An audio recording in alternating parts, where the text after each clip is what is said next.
Have you ever like gotten that feeling where you're really trying hard to learn something new?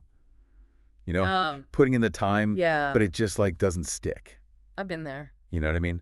Or Mhm. or like maybe thought about students, diligently taking notes in a classroom, Mhm. but then like later on they struggle to remember anything. Oh, yeah. Have you ever thought about if there's a better way to like really get that information, to Yeah, stick in our brains? absolutely.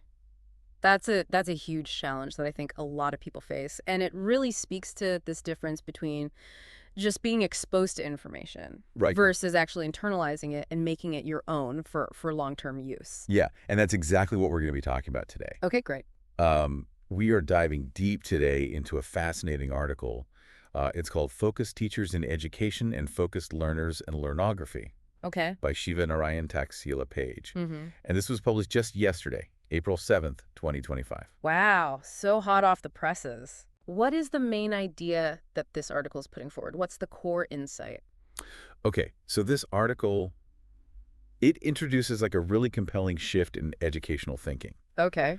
It basically says like we need to move away from a system that really relies on the teacher to be the central point, the Hmm. one delivering all the knowledge, Yeah. to a model that really puts the focus on the learner, like Okay. and how their brain is actively processing and retaining information. Interesting. So the author actually calls this learner-centered approach learnography. Learnography. Okay. I'm not familiar with that term. Yeah. So it sounds like the mission of our deep dive today Yeah, is to unpack this idea of learnography. For the exactly. listener, we want to understand why just focusing on having really skilled teachers might not be the be all and end all for Yeah. effective learning, and then explore, how we can create what they call focused learners Yeah, to really get to that deeper understanding and long-term retention. exactly. And Yeah. all of this is coming from this one insightful article. Okay, so one source today. Yeah, one source. Got it. Okay. So let's start by looking at like the education model that I think most of us are familiar with, Yeah. which is like the traditional approach that really emphasizes the role of these focused teachers. Right. So what does it actually look like in a classroom? So in that kind of traditional model, the teacher is really the captain of the ship. Okay. They're responsible for delivering the lessons, they're managing the classroom environment, they're making sure that the curriculum is covered. Yeah. Think back to your own time in school, probably. Exactly. That's what you experienced. Yeah. So this article talks about how, a teacher's effectiveness in this kind of model Mm-hmm. is measured by things like how clear are their explanations? Right. Yeah. How well can they maintain order in a classroom? Discipline. Yeah. How effective are their tests Mm-hmm. and assignments Yeah. at measuring student understanding? Yeah.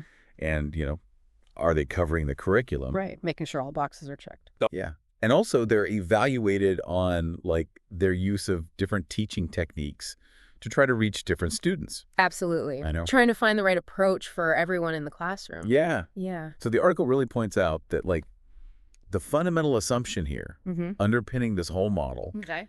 is that learning happens because of the teaching.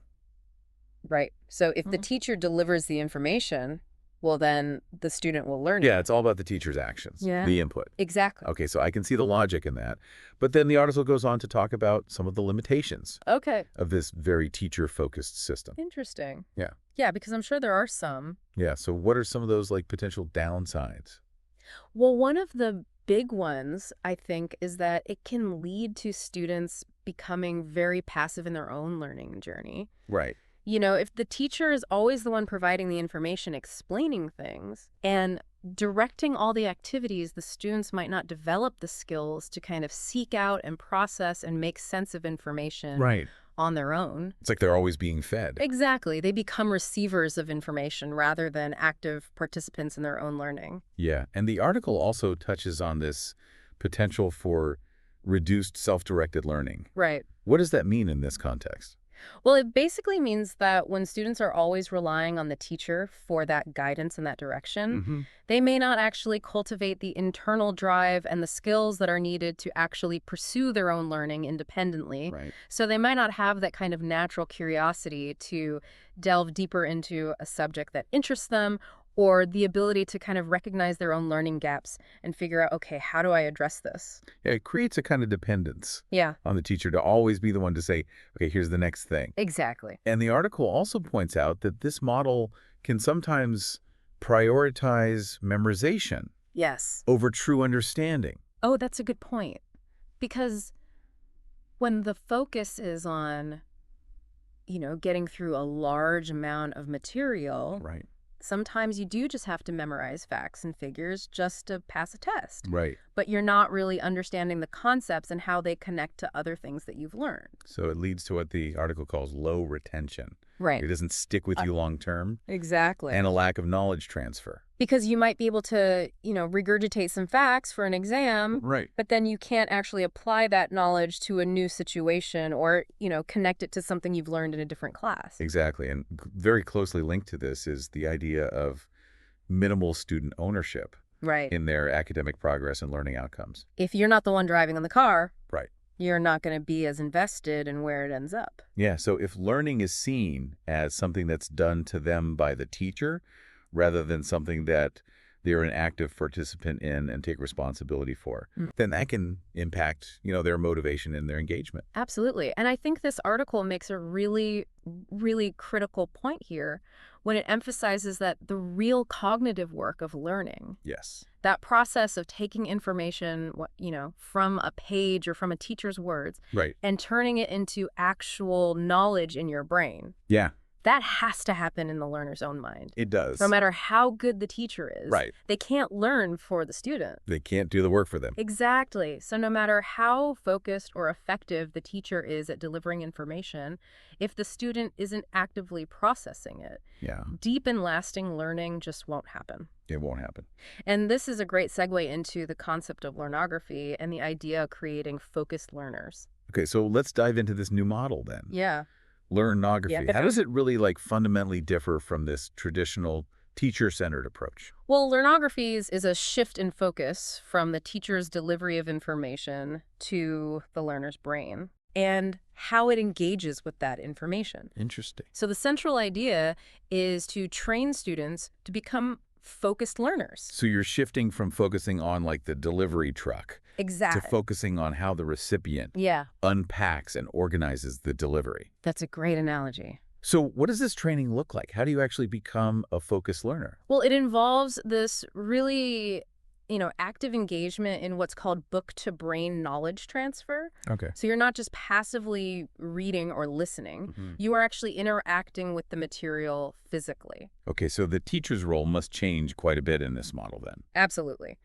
The teacher is no longer the primary source of information. Right. They're taking more of a supporting role as a guide, Yeah. a facilitator, and a moderator. Okay, so what are some of the key characteristics then of these focused learners? Well, one of the main things that they do is they build what are called brainpage modules. Okay. So as they're processing the content from their source books, they are building these brainpage modules. So it's like they're building their own little Wikipedia entry Exactly. It's like a personal Wikipedia. as they learn. Yeah, an organized structure of knowledge in your mind. And how do they actually go about building these mental modules? They use what's called motor learning skills. Okay. So this is where the physical aspect of learning comes in. Okay. So they're writing detailed notes, they're creating diagrams, they're rehearsing concepts out loud, Interesting. and they're organizing information in a way that makes sense to them. So they're not just passively absorbing it. No, they're using their bodies to help encode that information Yeah. in their brains. That's fascinating. And then another important characteristic is this idea of engaging in thalamic cyclizide rehearsal. Okay. Now that sounds kind of technical, Yeah. but it's basically spaced repetition. Okay. It's practicing and revisiting material over time Right. to really solidify it in your long-term memory. So spaced repetition, that's something we hear a lot about. Yeah, it's a tried and true method. And it makes a lot of sense. Exactly. Okay. What else are these focus learners doing? Well, they're also working together in what are called miniature schools. Oh, wow. So these are small peer learning groups Okay. where collaboration is really central. So they're discussing concepts with each other, they're teaching each other, they're learning from different perspectives, Yeah. and perhaps most importantly, they are taking responsibility for Yeah. their own learning outcomes. So they are active in this process. They're in the driver's seat. Yeah. That sounds so empowering. It is. And when you do these things, you're developing your procedural memory. Right. So your how-to knowledge Yeah. and your declarative memory. Your what knowledge? Exactly. The facts and the concepts. Yeah. And the article says this leads to higher retention, deeper understanding, and actually increased emotional resilience. Oh, that's interesting. I hadn't thought about that connection. Yeah, the idea is that when you struggle with a concept and then you master it, Right. you feel a lot more confident and accomplished. Then if you just passively receive the information. Exactly. You've put in the work. Yeah. So now you're reaping the rewards. Okay, so let's talk about this brain page development, because the article really highlights this Okay. as like a cornerstone of this learner-focused approach. Sure. We touched on it briefly, but can you talk about like what these brain pages are and how students build them? Okay, so a brain page is like a mental map or a module of knowledge that's built by the learner, Mm-hmm. and it's very specific how they build it. Okay. So they start by reading their source material with deep focus and attention, Right. really trying to understand the ideas, not just skimming the surface. Mm-hmm. And then they process the content by writing notes, Right. summarizing things in their own words, Yeah. creating diagrams or concept maps. So they're almost creating their own study guide.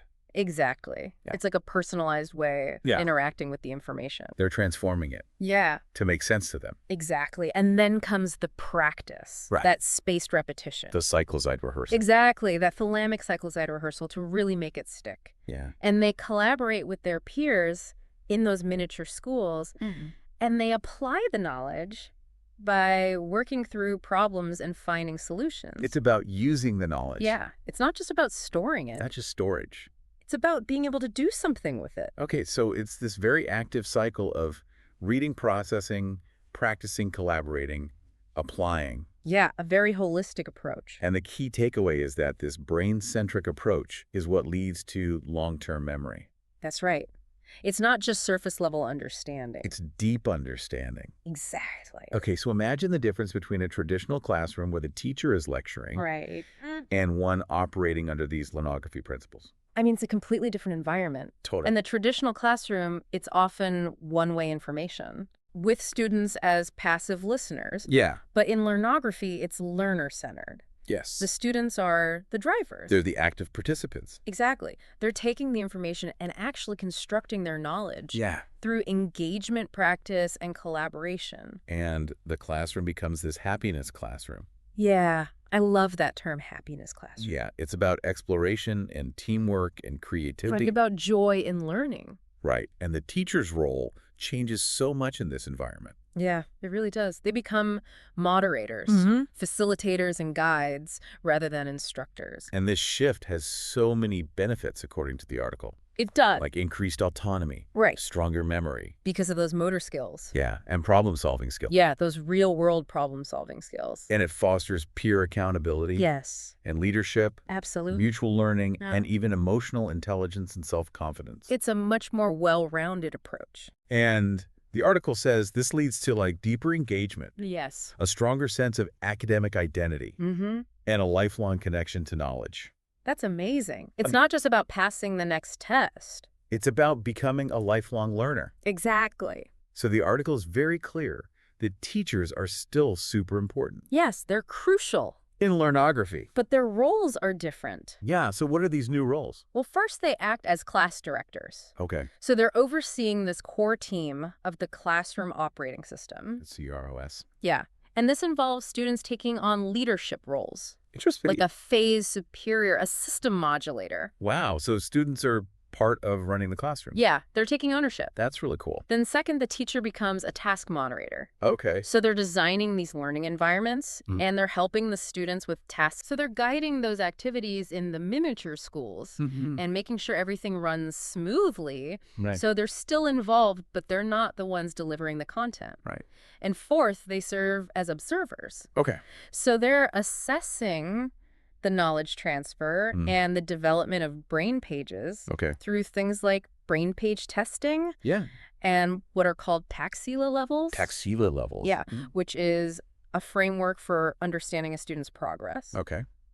And then finally, and I think this is really cool, they act as motivators. Okay. So they're helping students embrace learning Right. as a personal mission Yeah. using something called teach me theory. Teach me theory. Yeah. That sounds interesting. Yeah, it's all about fostering intrinsic motivation. So it's about really wanting to learn for the sake of learning. Exactly. And the article argues that this can actually help with teacher burnout Oh, wow. How because they're nice. not carrying the full weight of direct instruction. And it also allows students to really own their learning. Yeah, they're not just being told what to learn. Exactly. Okay, so let's recap. What are some of the big benefits of these learner-focused classrooms?